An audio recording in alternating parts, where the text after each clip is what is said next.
परवा दिवशी मैदान होतंय 24 नोव्हेंबर 2025 रोजी आणि या मैदानामध्ये एक सगळे महारथी येणार आहेत आणि नक्की सगळ्यांचा लाडका बैल बकासूर त्या मैदानामध्ये येतोय आणि नक्कीच बकासूर जिथे असतो त्या ठिकाणी गर्दी असतेच, बघण्यासाठी लाईव्हला सुद्धा गर्दी असते आणि नक्कीच कमबॅक करतोय आपला सगळ्यांचा लाडका देव बकासूर आणि नक्कीच कमबॅक चांगलं होईल कारण की पैऱ्यांची चर्चा जी आहे बकासूरच्या ती चालू आहे। टॉपचे पैरे आहेत बकासूरचे, नक्की 2 पैरे आहेत, त्यामधील एक असेल 100% असेल। नक्की सुरुवात करतोय आपण शॉट गन मेहरबान या बैला सोबत बकासूरची चर्चा आहे। बॅनल सुद्धा काही ठिकाणी पडलेले आहेत की बकासूर आणि शॉट गन मेहरबान ही जोडी पळणार आहे आणि नक्कीच ही जोडी प्रथमच पळते असं वाटते कारण की शॉटगन तुम्हाला माहिती आहे एक या बैलगाडा क्षेत्रामध्ये जसा घोटचा सर्जा पळतो तसाच हा शॉटगन मेहरबान हा पळतो। बैल हा शिरंबे या गावचा आहे परंतु तो मुंबईमध्ये असतो, तो मुंबईमध्ये मालक असतात तिथला आहे बैल आणि नक्कीच शिरंबे गावचं नाव जे आहे त्या बैलाने केलेलंच आहे आणि नक्कीच तालुका कोरेगावमधील तो बैल आहे। नक्कीच या मेहरबान या बैलाला खूप गती आहे, खूप स्पीड आहे आणि अलीकडे बघितलं 1, 2 ते 3 मैदानं त्या मैदानामध्ये सतत तो गुलालामध्ये राहतोय असा हा शॉटगन मेहरबान। आणि सगळ्यांना माहिती आहे बकासूरच्या बद्दल बकासूरचा इतिहास खूप मोठा आहे, तो सांगणं खूप वेळ जाईल सांगण्यात, तरी थोडा सांगतोच, काही लोकांना नसेल माहीत तर आपला सगळ्यांचा लाडका बैल परवा दिवशी 24 तारखेला महाराष्ट्र केसरीच्या मैदानामध्ये सातेवाडीच्या या मैदानामध्ये येतोय आणि नक्कीच खूप दिवस झाला आपल्या बकासूरला गुलाल मिळतोय परंतु 1 नंबर हा 1 नंबरच असतो, त्या नंबरपासून खूप वंचित आहे।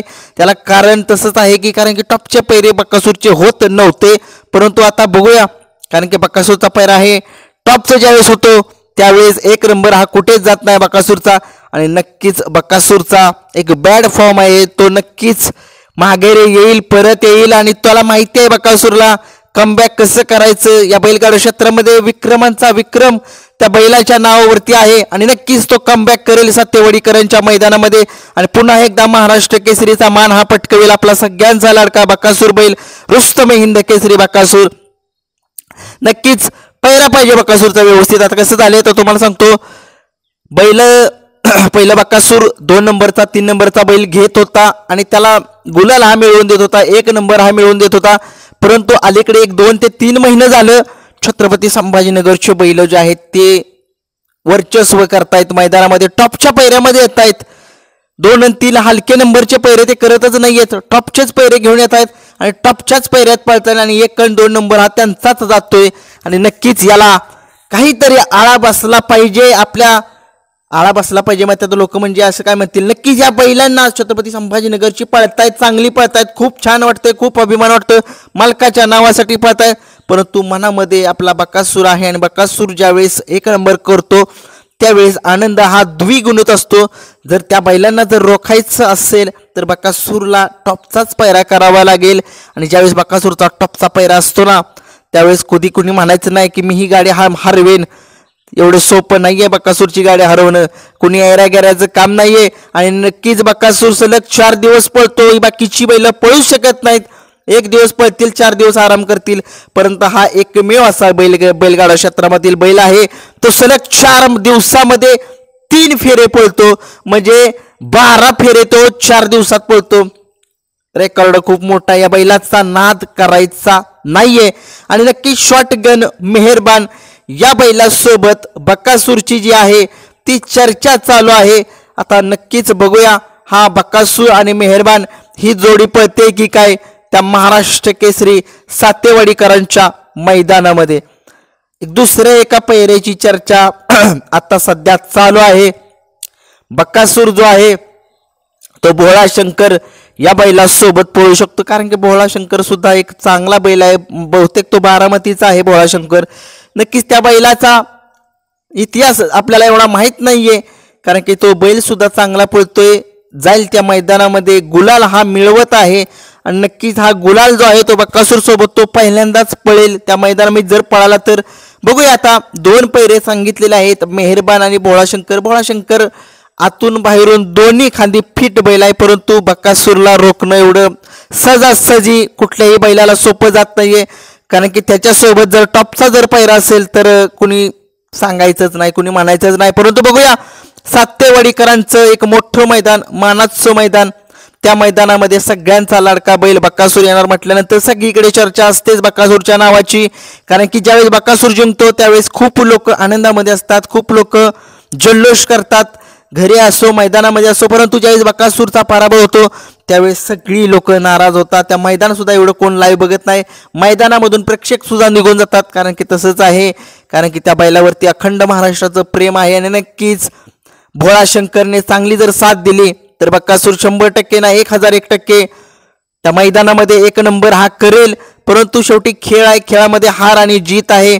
बकासूर आपण सगळे म्हणतोय बकासूर त्या पैरामध्ये असतो, शेवटी नशीब बी चांगलं साथ दिली पाहिजे, भोळा शंकरनं सुद्धा साथ दिली पाहिजे. ज्यावेळेस गाडी नशीब पब्लिकनं लागेल, प्रेक्षकांनी जर साथ नाही दिली तर मग अवघड होऊन बसेल. कारण की प्रेक्षक एक कोणती असू द्या पब्लिकनं गाडी त्या गाडीला मध्ये येते ती. कारण की त्यांना काही समजणं झालंय की टॉपचे बैल असतात, टॉपचेच राहू द्या, एखाद्या गरीबाचा सुद्धा बैल असतो त्या फाटीला, तिथं अन्याय काय करताय तुम्ही, का करता. म्हणजे ज्यावेळेस तुम्ही मैदानामध्ये जाता त्यावेळेस माइंडसेट तुमचा व्यवस्थित घेऊन जात जावा.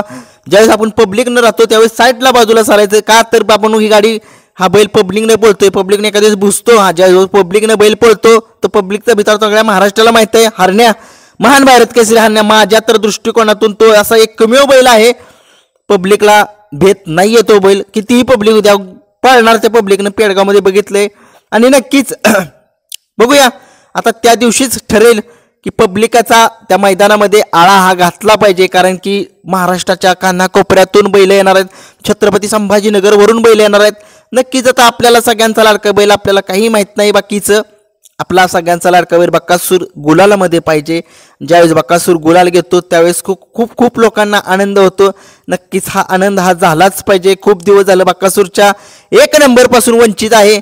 भोळा शंकर आणि शॉट गन मेहरबान या दोघांच्या मधीलच बकासूरचा पैरा सांगण्यात येतोय. फिक्स समजू नका, बकासूरचा अंदाज कुणालाच लागत नाहीये, फक्त बॅनल वगैरे पडलेत त्याच्यामुळे मी एक त्याचा आधार घेतोय. कमेंट्समध्ये सुद्धा मला उत्तर येत आहेत. नक्कीच बघूया आता त्या दिवशीच समजेल. बकासूरचा असा एकमेव बैल आहे, त्या बैलाचा पैरा सहजासहजी कुणाला काय समजत नाहीये. परंतु आपण एक अंदाज करतोय भोळा शंकर आणि शॉटगन मेहरबान. मला तर वाटतं मेहरबानच पळेल शॉटगन, कारण की त्या तो बैल अजून पळालेला नाहीये. आणि नक्कीच ही गाडी जर पळाली ऐकणार नाही गाडी बरं का, पब्लिक नसून येतो कुठे पब्लिकनं बकासूर दोन्ही खांदे पळतो, सगळ्या महाराष्ट्राला माहिती आहे. फक्त बैल साथ दिला पाहिजे बैलानं. आणि नक्कीच सातेवाडीच्या मैदानासाठी सज्ज राहा, तयार राहा. बकासूर 24 तारखेला पळतोय आणि नक्कीच बकासूर आपला एक नंबर करणार. धन्यवाद.